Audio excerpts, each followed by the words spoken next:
I'm here at Rockula with American Wolf and London star David Naughton and for Circuit 42. How are you doing today, David? Very well, thanks. Enjoying the show so far? Yeah, it's been fun here at Rockula. Awesome. So so here's my thing. I'm not going to ask you a question. I'm just going to tell you. I'm just going to ask you. What is just a unique story, unique thing about American Wolf and London, your experience working on the movie that no one's ever asked you before? Probably your question.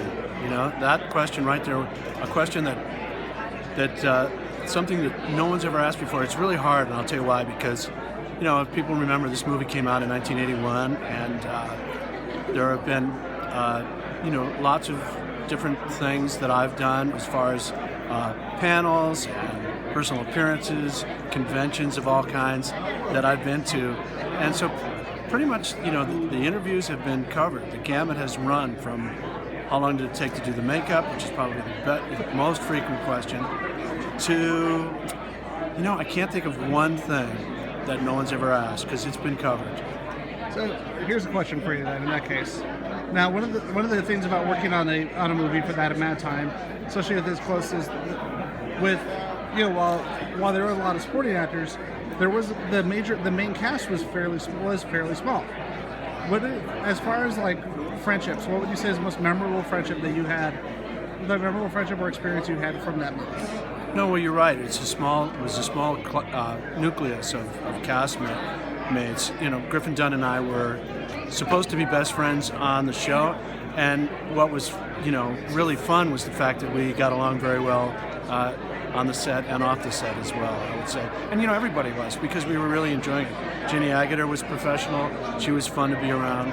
And, who am I forgetting? Well, that was really the nucleus. My friend Jack and, of course, Nurse Price. So we got along very well. And then, all, of course, directed by John Landis, who was at the top of this whole little food chain.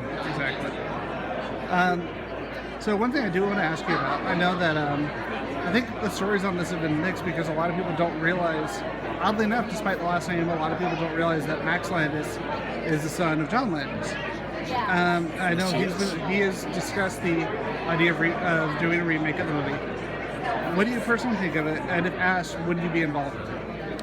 Well, certainly, if I were asked, I would be involved. I think I've been, just a big fan of Max's dad, John's, all these years. Thought we made a pretty darn cool movie. And initially I was kind of wondering, why would you want to do a remake? Come on, Max, you're a writer. Come up with your own idea. But as I think about it, I think people will inevitably say whatever they think of. If this movie gets to be made and is done, they'll say, hey, they'll have a reaction to it. And then I'm sure the comment will come up, but did you see the original? Which will mean that there'll be some fans that maybe have not seen this particular movie, and our film will be, last for another generation, which is fine with me. I got to say, and one last question, because the great thing about American Wolf in London, especially with the theatrical screening we did both at Rockula and the other recent one at Draft House, they sold out. Like, there's such a mix of people there.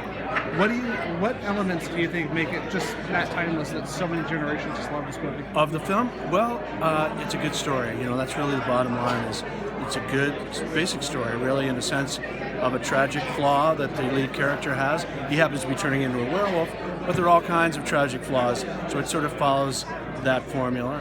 And having London, which is one of the great cities of the world, as a backdrop, it's a timeless city. If you go there today, I think it still looks very much like it did when we shot the movie in 1981. And of course, for hundreds of years, it's very, very much the same. So it could almost look like it was shot recently. So I think that's probably part of it. Something to bring to a close, and something I noticed both in the movie and talking to you here and throughout the show. One of the big things for me that I noticed for the first time is that your character's sense of humanity is what turned you into the wolf. Because if you hadn't turned back, there's a good possibility that you would not have transformed. But the fact that you turned back to your friend, and just talking to you here, that's just something I've noticed about you, is that is such a great trait of yours and your character. But it's just interesting that it was that one flaw in the movie. Yes, it was. Well, thank you for that. I appreciate it. Definitely.